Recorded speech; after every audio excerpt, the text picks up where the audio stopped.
Tonight on NewsCenter, a week after terror struck another high school, we hear from local officials on changes they're making. County Clerk candidate David Ermold holds another event before the May 22nd election. And budget crisis, what faculty and staff are learning about the future of MSU and their careers. All this and more now on NewsCenter.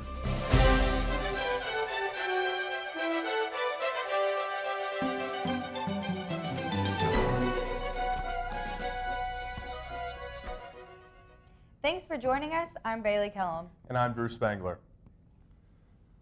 After threats last week to Rowan County schools, school and police officials want to up awareness and prevention on school attacks.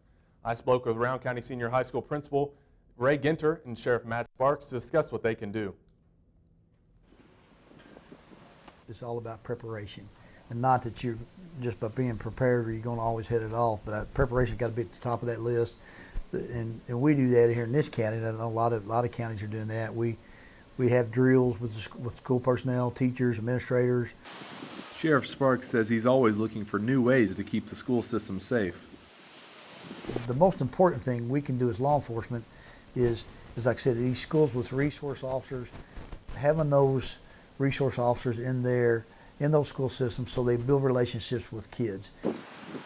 I also met with Rowan County Senior High School Principal Ray Ginter to see what they are doing to stop the attacks that have scarred many schools across the nation.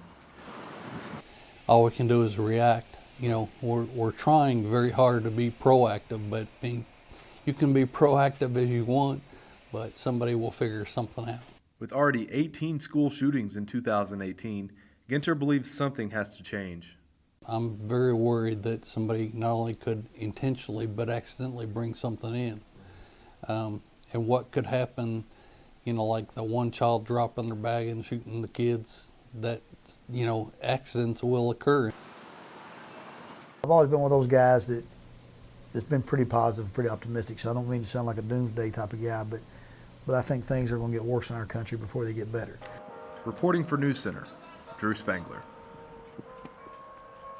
The Trump administration is trying to create a bill that would make bump stocks illegal to purchase. The bill comes after a week full of terror and gun reform debates. Trump announced the bill on Tuesday. Bump stocks are commonly used to make the kick of a firearm lighter on the shoulder. President Trump told members of the press he has left the crafting of the bill in the hands of the Attorney General, Jeff Sessions. Pro-gun organizations like the NRA are supporting the bill, but say they are waiting to comment until the bill has officially been crafted. All this happened while Florida legislators voted down a bill taken to the floor that would make assault rifles illegal in the state. The vote lost by nearly 40 votes. Morehead's controversial county clerk, Kim Davis, has a tough competition this election, running against a man she refused a marriage license to in 2015. David Ermold held an official office opening event on Wednesday to kick off his run for county clerk. One of the big things that a lot of people don't quite understand is the meaning of this race to the people across the state, across the country, because they are paying attention to what happens here. They care about this county, they care about rural America, they care about the message. Morehead made national news in 2015 for a different message entirely. So most of my background has been in a public service setting, you know, professional setting. So really, I don't see a lot of a challenge to the job down there. I see a lot of things that need to be changed. Some things superficial, some things not so superficial. You know, and this is all aside from the marriage license issue and the equality issue and everything that was brought to the forefront of our community here. A lot of people have been coming up to me and telling me that they've been refused out of that office. Ermold himself has previously been refused service in her office. We've got a lot of friends. I think you can kind of see today. There's just a lot of people that we've made friendships with and family. And I'm kind of in awe with the support that has come in. It's just kind of been amazing. You know, just been kind of amazing. For NewsCenter, this is Jacob Butler. The primary election will be held on May 22nd. Now back to a story that we've been following. Morehead State University has seen a high number of spam emails in recent weeks, some that may be harmful to student accounts. As a result, the Office of Information Technology is enforcing a mandatory campus-wide password reset. This reset is to protect Morehead State accounts from these emails and phishing attempts. Students have until March 18th to complete a password change. Any accounts that fail to comply with the reset by March 19th will be disabled. One man has been hospitalized after a shooting at a Taco Bell in Grayson, Kentucky, and the suspect is in jail. Emergency crews were called to a Taco Bell after 2 p.m. on Tuesday after reports of a shooting. The suspect was identified as 32-year-old Albert Callahan and is being held in the County Carter Detention Center. The Grayson police chief believes there was an argument before the shooting that left a man shot twice. Several schools and businesses in the area were put on lockdown for safety. Now, our weather for the week. We have our retired weather girl with us today, Sahara LaForce. Sahara, what's our weather like for this week? Well, as we've seen for the past 2-3 weeks, it's been pretty rainy for the most part. Just about all of February has been very rainy.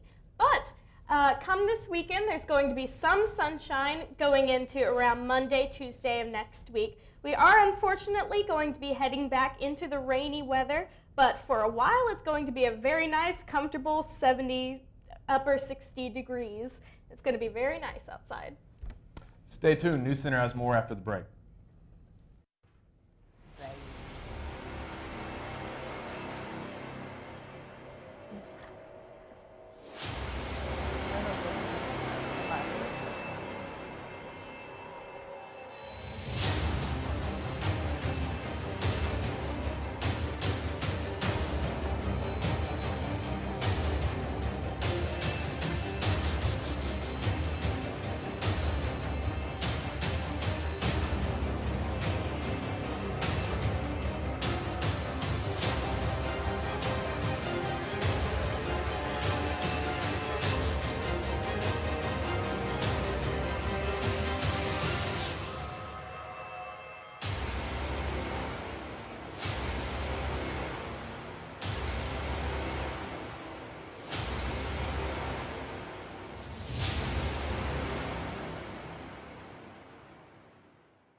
What are your strengths, weaknesses, any prior work experience? Strengths, I'm really desperate and need this job. Weaknesses, I don't really have any that I know of, but I've been told I'm an excellent juggler. He should have gone to the suit bank. Career Services, now located on the ground floor of the library, has free professional attire available in the suit bank. They're open Monday through Friday, 8 till 4:30. Stop by and get the right attire to ace your next interview. Hope to see you soon.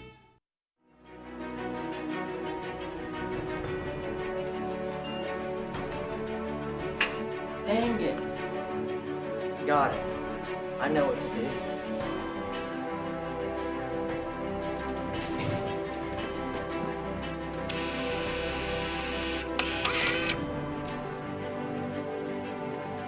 Yes.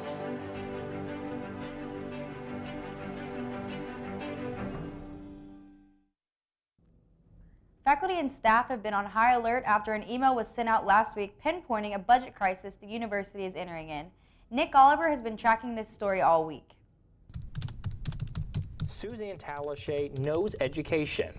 With nearly 25 years spent at Morehead State as a professor and the chair of the Faculty Senate, she's seen a lot in multiple administrations. And with some big decisions coming out of President Morgan's office, she may be up for her biggest challenge yet. In a memo sent to all faculty and staff, the president outlines a 6.25% budget reduction, while pension costs are expected to hit an all-time high, costing the university nearly $7 million. Now, if you're confused by all this budget talk, here's how we can break it down. President Morgan has given two options to faculty. The first being if you're a full-time employee to move to part-time. You do take a pay cut, but you still receive your benefits. The other option being if you're eligible to go ahead and retire. But do we want to really call it a crisis? A crisis is something you can't fix. This can be fixed. Talashe, who has worked with the president on this plan, says the problem sits with tenured faculty that can retire at any time. And now they're putting other younger professors' jobs in jeopardy. I don't mean to demean some faculty members who've been here more than 27 years, but some of them need to let go. She says if those spots aren't voluntarily vacated, others could be in for a brutal surprise. It probably looks like layoffs. I mean, I can't speak for the administration because I don't know, you know, I've heard that between 20 and 25 faculty are needed to make this work. If you air this part of this interview, you're going to get people who are going to be mad as hell at me, and you know what? That's the way it goes. I mean, that's the reality of it. Now, in that memo, President Morgan did not release when those voluntary separations are set to begin. We reached out to his office and did not hear back. Reporting for NewsCenter, I'm Nick Oliver.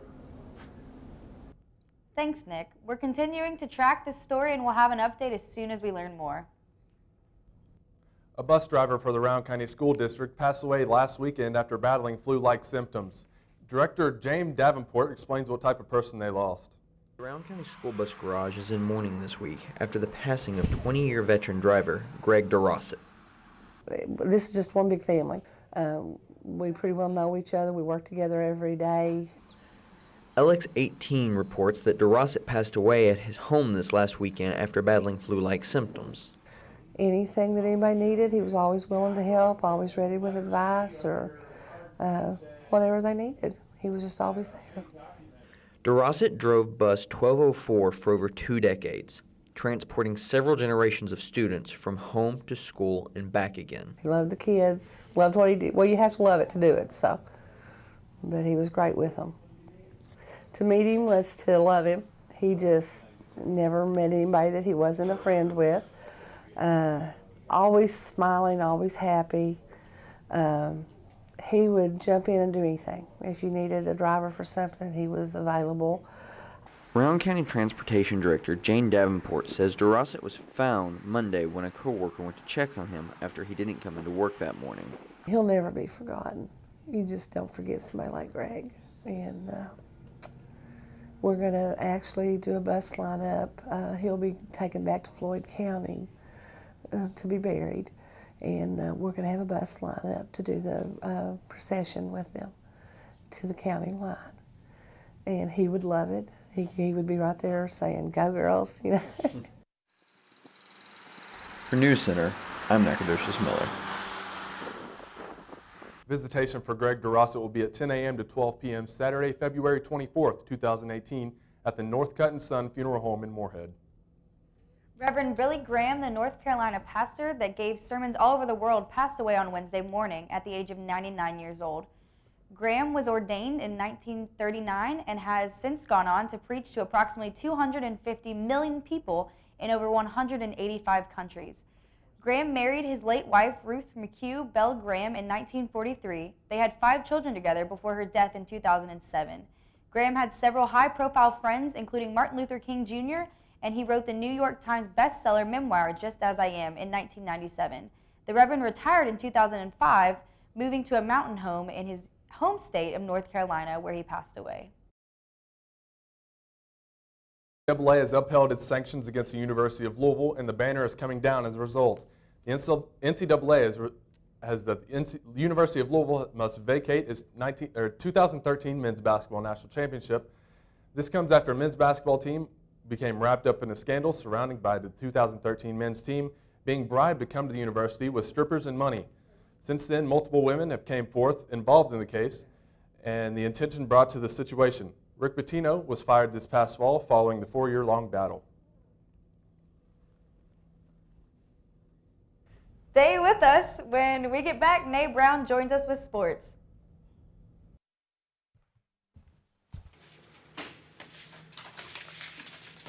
Yo, why you looking at bags, bro? What you need is a chick magnet. You put me in the room and boom, chicks. That's what I'm talking about.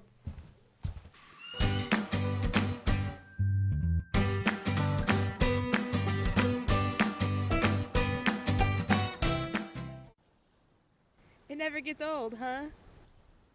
Nope. Kind of makes you want to. Breaking a song? Yeah? I love the sunset. I love Eagle Lake.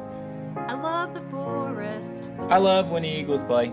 I love the campus. And all its sights and sounds. Boom-de-yada, boom-de-yada. Boom-de-yada, boom-de-yada. I love philosophy. I love diversity. I love English. And and all its weird words. I love the music.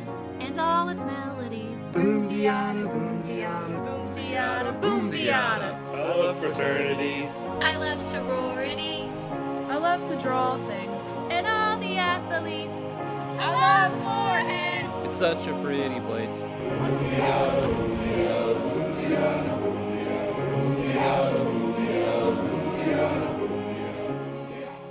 What are your strengths, weaknesses, any prior work experience? Strengths, I'm really desperate and need this job. Weaknesses, I don't really have any that I know, but I've been told I'm an excellent juggler. He should have gone to the suit bank. Career Services, now located on the ground floor of the library, has free professional attire available in the suit bank. They're open Monday through Friday, 8 till 4:30. Stop by and get the right attire to ace your next interview. Hope to see you soon.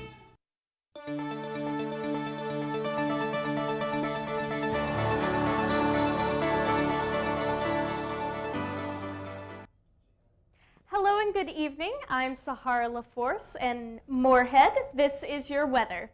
Currently in Moorhead, it is about 50 degrees outside. It is overcast and cloudy, which is a bit dreary, but we've had some pretty okay temperatures today despite all the rain.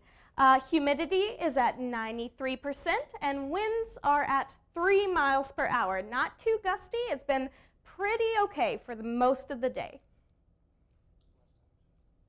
Now for our record temperatures for this time of year, there is a high of 81 degrees in 1932, a low of negative 19 degrees in 1934, and a normal high of 46 degrees and a normal low of 27. So we are significantly higher than the normal high, but pretty much lower than the record high temperature for this time of year.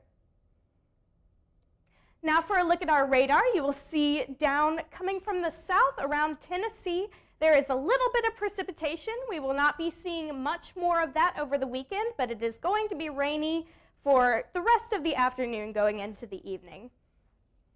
Now for a look at our temperature map, it is 70 in Paducah, 74 in Bowling Green, 71 in Louisville, 69 in Frankfort, and around 68 for most of the day in Moorhead.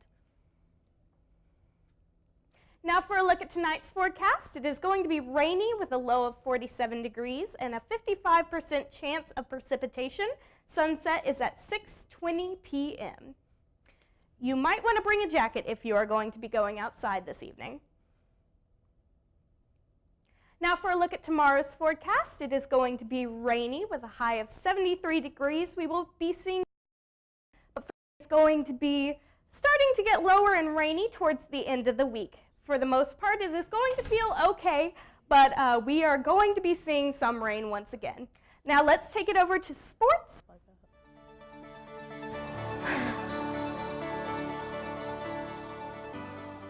Win against the Tennessee State Tigers with a close score of 71-69. Senior Brooke Todd sealed the game with a great game-winning block, steal, and layup to top the Tigers off. Todd, capitalizing on both ends of the floor, helped the Eagles out a lot. Complemented to a career high of 6 blocks, 8 points, 9 rebounds, and 3 assists. Being a close game throughout, the Eagles pulled together as one and came out the better team. Moving on to their next arrival, the Eagles locked to split their season series, but fell short to the Belmont Bruins this past Saturday. Falling behind 18-6 at the opening period, the Eagles could not get a rhythm going to catch up. With only 2 Lady Eagles scoring in double figures, the Belmont Bruins outdueled Moorhead State for the win to 80-56. Despite Aaron McKee getting a season high of 22 points, the Eagles were not game ready nor prepared to play. The men's team is putting out some good game statistics but still not able to claim a win.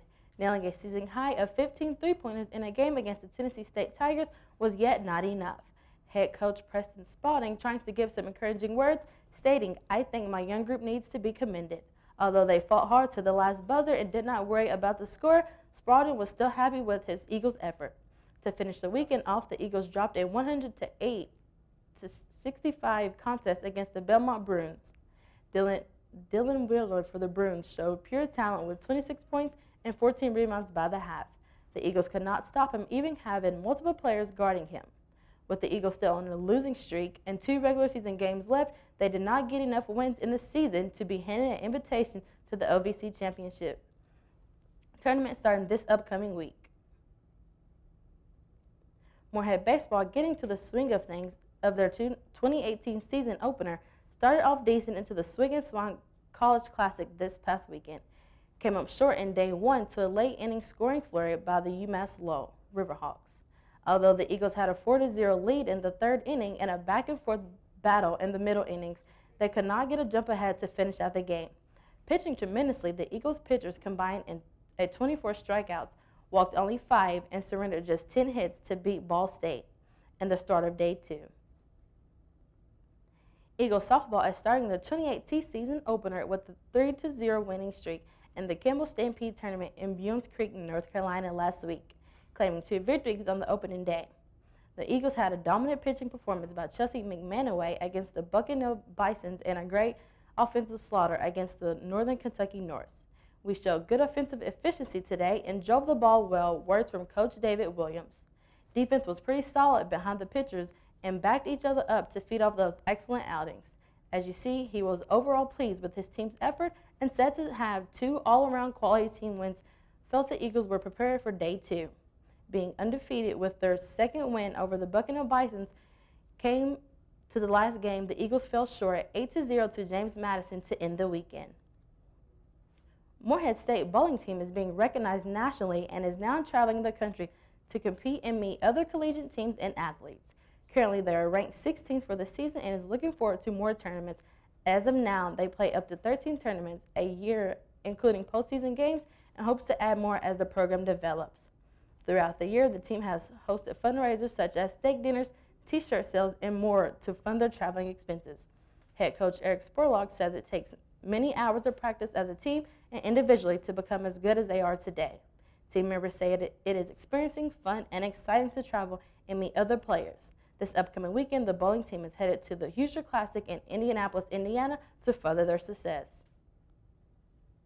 Sports reporter Miranda Crockett gets a behind-the-scenes look at women's basketball point guard Darian Seward as their season comes to an end and they prepare to go to the OVC tournament next weekend.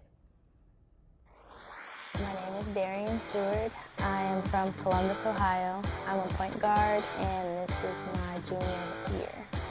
I chose Morehead State because when I came on my visit here and I met the team, they were very welcoming and fun, and they just made the basketball environment someplace that I wanted to be.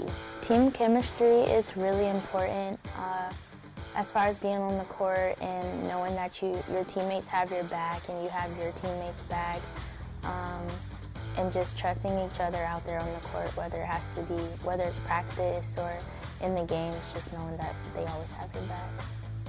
I do feel like being a student athlete helps me succeed more in the classroom because I'm working for something and it's just an extra motivation. So there's some days where I feel like I don't want to do any work or don't want anything to do with school, but basketball gives me that extra motivation because if I don't have my grades, then I won't be able to do the thing that I love most.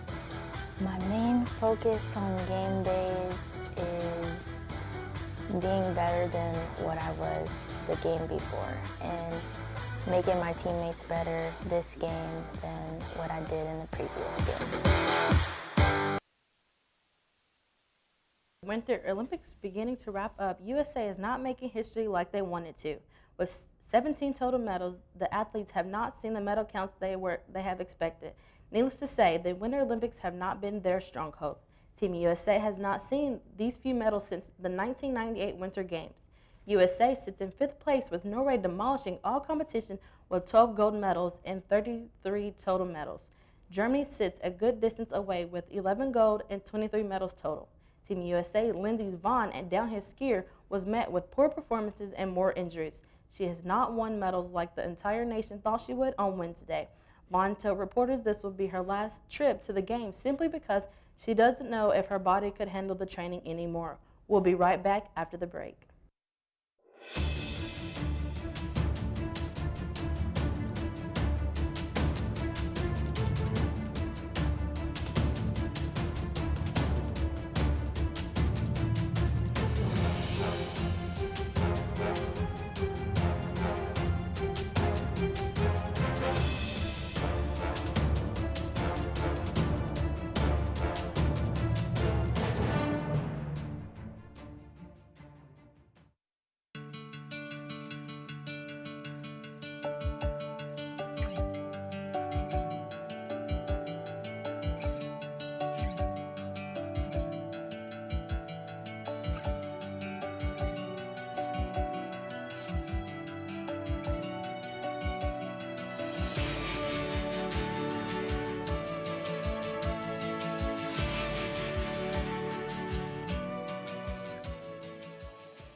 The Equal Diversity Education Center held a community conversation in the Button Drill Room on Tuesday. NewsCenter's James Daniels was there. Unity and Diversity was a thought-provoking conversation held during Black History Month to help promote unity here on campus. So this conversation is to create a safe and inclusive space. I will tell you right now, we will not agree on everything we talk about, and that's okay. But the conversation is be able to.